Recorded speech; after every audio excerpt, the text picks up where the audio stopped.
എന്താണ് ബ്രസീലിനായി കളത്തിലേക്ക് തന്ത്രങ്ങൾ രൂപപ്പെടുത്തിയിരിക്കുന്നത്? ടിറ്റെ എന്ത് ഫോർമേഷനായിരിക്കും ഇന്നത്തെ കളിയിൽ കളിക്കാരെ വിന്യസിക്കുക എന്നുള്ള കാര്യങ്ങളിലേക്കാണ് നമുക്ക് പോകേണ്ടത്. എന്തായാലും ബെലോ ഹൊറിസോണ്ടയിലേറ്റ മുറിവിന് പരിഹാരം കാണാനിറങ്ങുമ്പോൾ അക്കാര്യത്തിൽ ടിറ്റയ്ക്ക് ചില ഉറച്ച തീരുമാനങ്ങളുണ്ടായിരിക്കും. വിനീഷ് ചേരുകയാണ്, ഒപ്പം കടുത്ത ആരാധകൻ കൂടിയായ ബ്രസീൽ ആരാധകൻ കൂടിയായ ഫൈസലും നമുക്കൊപ്പം ചേരും. വിനീഷ്, ഇന്നത്തെ മത്സരത്തെക്കുറിച്ച് ലഭിക്കുന്ന സൂചനകൾ എന്തൊക്കെയാണ്? ടിറ്റയുടെ മനസ്സിലുള്ള ഒരു ഫോർമേഷൻ എന്തായിരിക്കും? ആദ്യ 11 എങ്ങനെയാണ്? എന്തൊക്കെയാണ് ലഭിക്കുന്ന സൂചനകൾ? അനൂപിൻ്റെ ഈ ഒരു ഓറഞ്ച് ടീഷർട്ട് കാണുമ്പോൾ എനിക്ക് എന്തോ ഒരു നഷ്ടബോധമുള്ള ഒരാളെ പോലെ തോന്നുന്നു. കാരണം അനൂപിൻ്റെ ഇഷ്ട ടീമായിരുന്നു ഹോളണ്ട് ഈ ലോകകപ്പിനില്ല. ഞാനും ഫൈസലും ഒക്കെ ബ്രസീലിനെ കുറിച്ചും അർജൻറ്റീനയെക്കുറിച്ചും ഒക്കെ സംസാരിച്ചു കൊണ്ടിരിക്കുമ്പോൾ അനൂപിന് ഹോളണ്ടിനെ കുറിച്ച് സംസാരിക്കാൻ ഈ ഒരു ലോകകപ്പിൽ അവസരം കിട്ടുന്നില്ല. ഇനി ബ്രസീലിൻ്റെ കളിയിലേക്ക് വരികയാണെങ്കിൽ ഇന്നലെ ഞങ്ങൾ ഇറങ്ങിയ അർജൻറ്റീനയുടെ ടീം ഞങ്ങൾ പ്രതീക്ഷിച്ച ഒരു റിസൾട്ട് ഉണ്ടായില്ല. പക്ഷേ ഞങ്ങൾക്കൊരു ഈ കളിയിൽ ഒരു പ്രതീക്ഷയുണ്ട്. അടുത്ത മത്സരങ്ങളിൽ ക്രൊയേഷ്യക്കെതിരെയും നൈജീരിയക്കെതിരെയും ശക്തമായ ഒരു തിരിച്ചുവരവ് മെസ്സിയും സംഘവും നടത്തുമെന്നതിൽ ഞങ്ങൾക്ക് യാതൊരു സംശയവുമില്ല. ബ്രസീലിൻ്റെ കളിയിലേക്ക് വരികയാണ്. ബ്രസീൽ ഇന്ന് ആദ്യ മത്സരത്തിന് ഇറങ്ങുകയാണ്. ഫൈസലുണ്ട് നമ്മോടൊപ്പം. കട്ട ബ്രസീൽ ഫാനാണ്, മലപ്പുറംകാരനാണ്. അതിൻ്റെ എല്ലാ ചൂടും ഒക്കെയുള്ള ഒരു ആരാധകനാണ്. ഇന്ന് എങ്ങനെയായിരിക്കും ടിറ്റെ ഫോർമേഷൻ മാറ്റി പരീക്ഷിക്കുകയാണ്, മാറി പരീക്ഷിക്കുന്ന ഒരു രീതി കാണുന്നുണ്ട് ടിറ്റയുടെ ഭാഗത്ത് നിന്ന്. ഇന്ന് മാർസലോയുടെ നായകത്വത്തിൽ ഇറങ്ങുകയാണ് ബ്രസീൽ. എങ്ങനെയായിരിക്കും ഇന്ന് ഒരു ടീമിനെ ഫോർമേഷൻ എങ്ങനെയായിരിക്കാനാണ് സാധ്യത? നെയ്മർ നായക പദവി ഒഴിഞ്ഞ ശേഷം ബ്രസീൽ പല മത്സരങ്ങളിലും ഓരോ മത്സരങ്ങളിലും ഓരോ നായകന്മാരെയാണ് ഇപ്പോൾ പരീക്ഷിച്ചുകൊണ്ടിരിക്കുന്നത്. അത് ടീമിൻ്റെ ഒരു പുതിയ ഘടനയാണ്. പക്ഷേ എന്തൊക്കെ പറഞ്ഞാലും ഈ ലോകകപ്പിലെ ഏറ്റവും സന്തുലിതമായ ടീമുകളിൽ ഒന്നാണ് ബ്രസീൽ. നമുക്കറിയാം, അലിസൺ ബെക്കറെ പോലുള്ള ഒരു ഗോൾ കീപ്പർ അവിടെയുണ്ട്. മാത്രമല്ല 4-3-3 ശൈലിയായിരിക്കും സ്വാഭാവികമായിട്ടും എല്ലാ തവണയും ബ്രസീൽ ആദ്യ 11-ൽ പരീക്ഷിക്കാറുള്ളത്. ആ ഒരു രീതി തന്നെയാണ് ഇവിടെയും സ്വീകരിക്കാനുള്ളത്. പിന്നെ ഇടത് വിങ്ങിൽ ഞങ്ങളുടെ നായകനും ഞങ്ങൾ ജിന്നെന്ന് വിശേഷിപ്പിക്കുന്ന എന്തു പറയാം, ഏത് വിങ്ങിൽ നിന്നും അപ്രതീക്ഷിതമായി എതിർഗോൾ മുഖത്ത് വിനാശകാരിയാകുന്ന മാർസലോ ഞങ്ങളുടെ നായകനുണ്ട്. തൊട്ടു പിന്നിൽ നമുക്കറിയാം, ഞങ്ങളുടെ ഡിഫൻഡിൽ ഏറ്റവും ശക്തനായ ഹൈബോൾസ് കളിക്കാൻ ഇത്രയും ശക്തനായ ഒരു ഡിഫൻഡർ ഒരു പക്ഷേ ബ്രസീലിൽ എന്തായാലും ഇല്ല. കഴിഞ്ഞ ലോകകപ്പിൽ കാണുമ്പോൾ തന്നെ തിയാഗോ സിൽവ ഇല്ല. ആ ഒരു മത്സരത്തിലാണ്, തിയാഗോ സിൽവ ഇല്ലാത്ത മത്സരത്തിലാണ് ജർമ്മനിയോട് 7-1 എന്നുള്ള ഒരു സ്കോറിന് തോൽവി ഏറ്റുവാങ്ങിയതെന്നുള്ളത്. നെയ്മർ ഉണ്ടായിരുന്നില്ല, പക്ഷേ തിയാഗോ സിൽവയുടെ അഭാവം തീർച്ചയായും ഞങ്ങൾ ബ്രസീലിയൻ ആരാധകർ പറയുന്ന ഒരു കാര്യമുണ്ട്. യഥാർത്ഥത്തിൽ നെയ്മറിന്റെ അഭാവമല്ലായിരുന്നു, ഞങ്ങൾക്ക് തിയാഗോ സിൽവയുടെ അഭാവമായിരുന്നു ആ മത്സരത്തിൽ ഏറ്റവും ഞങ്ങളെ അലട്ടിയത്. നമുക്കറിയാം, ബ്രസീലിന്റെ ഡിഫൻസ് പൊളിഞ്ഞതായിരുന്നു ആ മത്സരത്തിലെ വലിയ തോൽവി കാരണം. അതോടൊപ്പം തന്നെ തിയാഗോ സിൽവയ്ക്കൊപ്പം ഡിഫൻസിൽ മിറാൻഡയുണ്ടാകും. പക്ഷെ ഞങ്ങളുടെ ഒരു വലിയ നഷ്ടം എന്ന് പറയുന്നത് ഇത്തവണ വലത് വിങ്ങിലാണ്. ഡാനി ആൽവ്സ് എന്ന ലോകത്തെ ഏറ്റവും മികച്ച വിങ്ങർമാരിൽ ഒരാൾ ഇന്ന് ഞങ്ങൾക്ക് വേണ്ടി കളിക്കുന്നില്ല. അതിന് പകരം ഞങ്ങൾ ഇന്ന് ആദ്യ 11-ൽ ഉൾപ്പെടുത്താൻ സാധ്യത ഡാനിലോയാണ്. നമുക്കറിയാം, ഡാനിലോ ഇംഗ്ലീഷ് പ്രീമിയർ ലീഗിൽ വളരെ മികച്ച പ്രകടനം നടത്തുന്ന ഒരു താരമാണ്. പക്ഷേ അവിടെ ഒരു പോരായ്മയുണ്ട്. പക്ഷേ നമുക്ക് അങ്ങനെ അറ്റാക്ക് ചെയ്ത് കളിക്കുന്ന ഒരു താരമല്ല ഡാനിലോ. അപ്പോൾ ഈ മിറാൻഡയുടെ സ്ഥാനത്ത് നമുക്ക് വേണമെങ്കിൽ മാർട്ടിനോസിനെ കൂടെ പരീക്ഷിക്കാമായിരുന്നു അല്ലേ ഫൈസ്? സ്വാഭാവികമായിട്ടും. പക്ഷേ എന്തായാലും ആദ്യ 11-ൽ അവിടെ സാധ്യത മിറാൻഡയ്ക്ക് തന്നെയാണ്. തൊട്ടുമുന്നിൽ കസമീറോ, നമുക്കറിയാം റയൽ മാഡ്രിഡിന്റെ കരുത്തനായ പോരാളി അവിടെ കസമീറോയുണ്ട്. കസമീറോ ഒരു ഡിഫൻസീവ് മിഡ്ഫീൽഡറുടെ റോളിലായിരിക്കും. അതോടൊപ്പം മധ്യനിരയിൽ കസമീറോക്ക് കൂട്ടായി കുട്ടീഞ്ഞോയും ഉണ്ടാകും, കുട്ടീഞ്ഞോയും പൗലീഞ്ഞോയും ഉണ്ടാകും. ഈ 3 പേരായിരിക്കും. അതിൽ കസമീറോ അല്പം ഡിഫൻസിലേക്ക് ഇറങ്ങി കളിക്കും. മുൻനിരയിൽ നമുക്കറിയാം ഗബ്രിയേൽ ജീസസ് ആയിരിക്കും ആക്രമണത്തിന്റെ ചുക്കാൻ പിടിക്കുന്നത്. അതായത് സ്ട്രൈക്കറുടെ റോളിൽ ഗബ്രിയേൽ ജീസസ് ആണ് വരിക. വിങ്ങിൽ കുട്ടീഞ്ഞോക്കൊപ്പം അല്ലെങ്കിൽ മാർസലോക്കൊപ്പം കളിക്കാൻ നെയ്മറും, വലത് വിങ്ങിൽ വില്യനും ഉണ്ടാകും. ഇത്തരത്തിലായിരിക്കും ബ്രസീലിന്റെ ഒരു ഫാൾസ് നയൻ പൊസിഷനിൽ ഇറക്കാനുള്ള സാധ്യത എത്രത്തോളം ഉണ്ട്? ഒരു പക്ഷേ തുടക്കത്തിൽ ഈ കളി പരീക്ഷിച്ച ശേഷം നമുക്കറിയാം, സ്വിറ്റ്സർലാൻഡ് വളരെ മികച്ച ഒരു ടീമാണ്. അതുകൊണ്ട് തന്നെ പ്രത്യേകിച്ചും അവരുടെ ഡിഫൻസ്, അതുകൊണ്ട് തന്നെ ഗബ്രിയേൽ ജീസസിനെ മാത്രം മുന്നിൽ നിർത്തിയുള്ള ഒരു പ്രകടനം തന്നെയായിരിക്കും തുടക്കത്തിൽ നടത്തുക. പക്ഷേ എന്നാൽ ഒരു തീർത്തും ഡിഫൻസിലേക്ക് സ്വിറ്റ്സർലാൻഡ് പോവുകയാണെങ്കിൽ ഒരു ത്രൂ ഔട്ട് അറ്റാക്കിലേക്ക് ബ്രസീൽ മധ്യനിരയും മുന്നേറ്റ നിരയും ഒരുമിച്ചുള്ള ഒരു ആക്രമണത്തിലേക്ക് ടീം പോകാനുള്ള സാധ്യത വളരെ കൂടുതലാണ്. ഈ ഒരു ശൈലിക്കപ്പുറം 4-2-3-1 ഗബ്രിയേൽ ജീസസിനെ മാത്രം മുന്നിൽ നിർത്തി അത്തരത്തിലൊരു ശൈലിയിലേക്ക് പോകാനുള്ള സാധ്യത കൂടി നമ്മൾ കാണേണ്ടതില്ല. തീർച്ചയായും നമുക്ക് ഓസ്ട്രിയക്കെതിരായ ബ്രസീലിന്റെ മത്സരമാണ് അവിടെ നമ്മൾ കാണേണ്ടത്.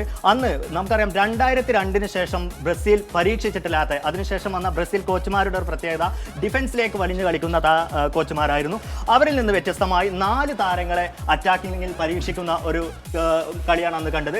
കുട്ടീഞ്ഞോ കൂടി ഇവർക്കൊപ്പം ഈ നെയ്മർ, ഗബ്രിയൽ ജീസസ്, വില്യൻ അവർക്കൊപ്പം കുട്ടിഞ്ഞോ കൂടി അറ്റാക്കിങ്ങിലേക്ക് വരുന്ന ഒരു കാഴ്ചയുണ്ടായിരുന്നു. അങ്ങനെ വരികയാണെങ്കിൽ പൗലിഞ്ഞോയ്ക്കും അതോടൊപ്പം കസമീറോക്കെ ആയിരിക്കും ഡിഫൻസീവ് മിഡ്ഫീൽഡർ ആയിരിക്കും. പക്ഷേ എതിർ ടീം തീർത്തും ഉൾവലിഞ്ഞ് കളിക്കുമ്പോൾ അവരുടെ ഹാഫിൽ മാത്രം നിൽക്കുകയാണെങ്കിൽ ഇവർ മധ്യനിരയുടെ ചുമതല ഏറ്റെടുക്കുകയും കുട്ടിഞ്ഞോ പ്ലേ മേക്കിംഗ് റോൾ ഏറ്റെടുക്കുകയും അതോടൊപ്പം തന്നെ രണ്ട് വിങ്ങുകളിലൂടെയും നമുക്കറിയാം നെയ്മർ അപകടകാരിയാണ് ഇടത് വിങ്ങിൽ, അതോടൊപ്പം തന്നെ വില്യനും നമുക്ക് ചെൽസിയുടെ താരമാണ്. അതുകൊണ്ട് തന്നെ കൂടുതൽ അറ്റാക്കിംഗ് വിങ്ങുകളിലൂടെ വ്യാപിപ്പിച്ചുകൊണ്ട് ഗോൾ നേടാനുള്ള ശ്രമമായിരിക്കും ഗബ്രിയൽ ജീസസ് അവസരങ്ങൾ മുതലെടുക്കുകയും.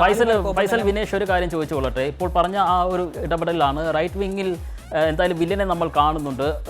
കുട്ടിഞ്ഞോയെ ഒരു പ്ലേ മേക്കറുടെ റോളിൽ കളിപ്പിക്കുമെന്നും നമ്മൾ കരുതുന്നുണ്ട്. എന്തായാലും അത് ഈ സന്നാഹ മത്സരങ്ങളുടെ ഒരു സാധ്യത പ്രവചനമാണോ അത്? കാരണം യോഗ്യതാ റൗണ്ടിൽ ഇരുവരെയും ഒരുമിപ്പിച്ച് കളിക്കാൻ ഒന്നിച്ച് അന്തിമ 11 ഉൾപ്പെടുത്താൻ ടിറ്റെ തയ്യാറായിരുന്നില്ല. പക്ഷേ സന്നാഹ മത്സരങ്ങളിലേക്ക് വരുമ്പോൾ വിജയിച്ച ഒരു ഫോർമേഷനായി അത് രൂപം കൊള്ളുകയും ചെയ്യുന്നുണ്ട്.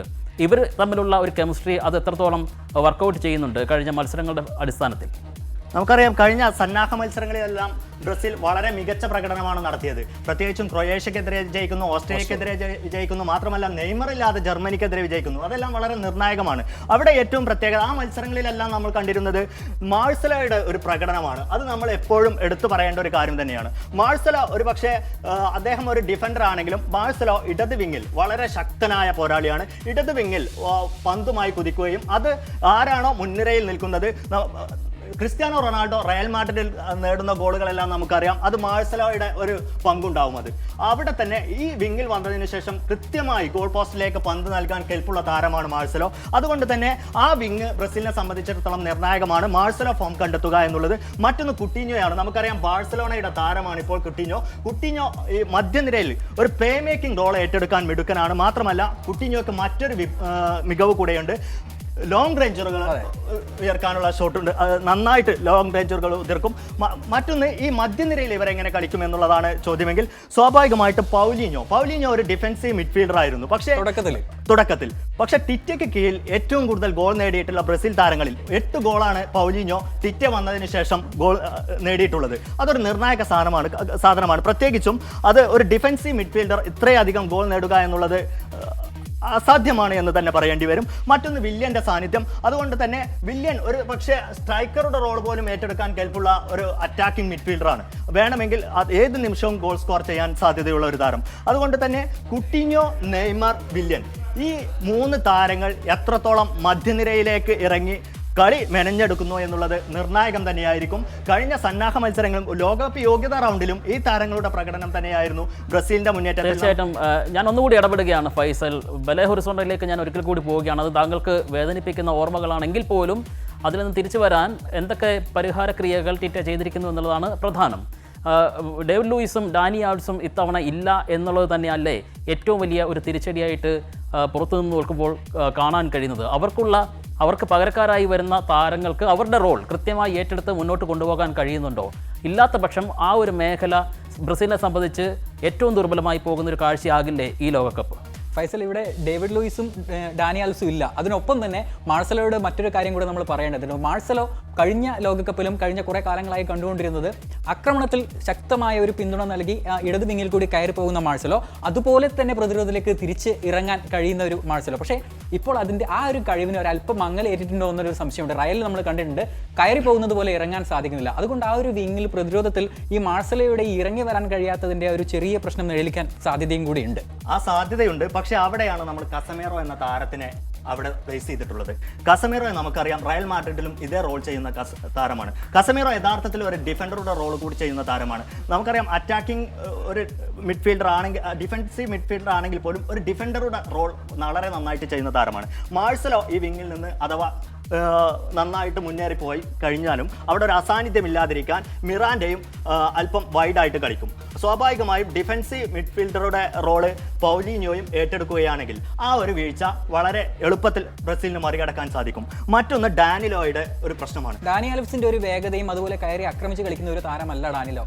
സ്വാഭാവികമായിട്ടും ഡാനിലോ ആദ്യ 11-ൽ ഒരു പക്ഷേ അതൊരു സ്വാഭാവികമായിട്ടും വലത് വിങ്ങിൽ ബ്രസീലിന് ചെറിയ വീഴ്ചയുണ്ടാവും. പക്ഷേ അല്പം മുന്നേറി കഴിഞ്ഞാൽ, പന്ത് പൗലിഞ്ഞോയിലേക്ക് എത്തിക്കഴിഞ്ഞാൽ ഒരു സ്ട്രൈക്കറുടെ റോൾ പോലും ഏറ്റെടുക്കുന്ന താരം പൗലിഞ്ഞോ, തൊട്ട് പിന്നാലെ വില്യൻ. അതുകൊണ്ട് തന്നെ ഡാനിലോയിൽ നിന്ന് തൊട്ടപ്പുറത്തേക്ക് പോകുമ്പോൾ ആ വിങ്ങിൽ പിന്നീട് പ്രശ്നങ്ങളില്ല. ഇനി ഒരു പക്ഷേ രണ്ടാം പകുതിയിൽ ഒരു സബ്സ്റ്റിറ്റ്യൂഷൻ വരികയാണെങ്കിൽ അവിടെ ഫാഗ്നർ വരുന്നുണ്ട്. ബ്രസീലിയൻ ലീഗിൽ കളിക്കുന്ന താരം മാത്രമല്ല, ടിറ്റയ്ക്ക് നന്നായി അറിയുന്ന ഒരു താരം കൂടിയാണ് ഫാഗ്നർ. അതുകൊണ്ട് തന്നെ ഈ ഡാനിലോ എന്ന് പറയുന്ന താരം ആൾസിനെ ആദ്യം റീപ്ലേസ് ചെയ്യുമെങ്കിലും പിന്നീട് അവിടെ ഫാഗ്നർ വരാനുള്ള സാധ്യത കൂടെ നമ്മൾ കാണണം. ലൈനപ്പ് സംബന്ധിച്ചൊരു കൃത്യമായിട്ടുള്ള വിവരം തന്നെ രണ്ടുപേർക്കും നൽകാൻ കഴിഞ്ഞു എന്നാണ് പ്രതീക്ഷിക്കുന്നത്. അത് ആരാധകരെ സംബന്ധിച്ച് ഒരു കൃത്യമായ വിവരമായി നമ്മൾ എത്തിച്ചിരിക്കുന്നുവെന്നും പ്രതീക്ഷിക്കുന്നു. എന്തായാലും കൂടുതൽ വിവരങ്ങളുണ്ട്, മറ്റു മത്സരങ്ങളും നമ്മളെ കാത്തിരിക്കുന്നുണ്ട്. ജർമ്മനി മത്സരിക്കാൻ പോകുന്നുണ്ട്. ആ വിവരങ്ങളിലേക്ക് നമുക്ക് എത്തേണ്ടതുണ്ട്. ഇടവേള.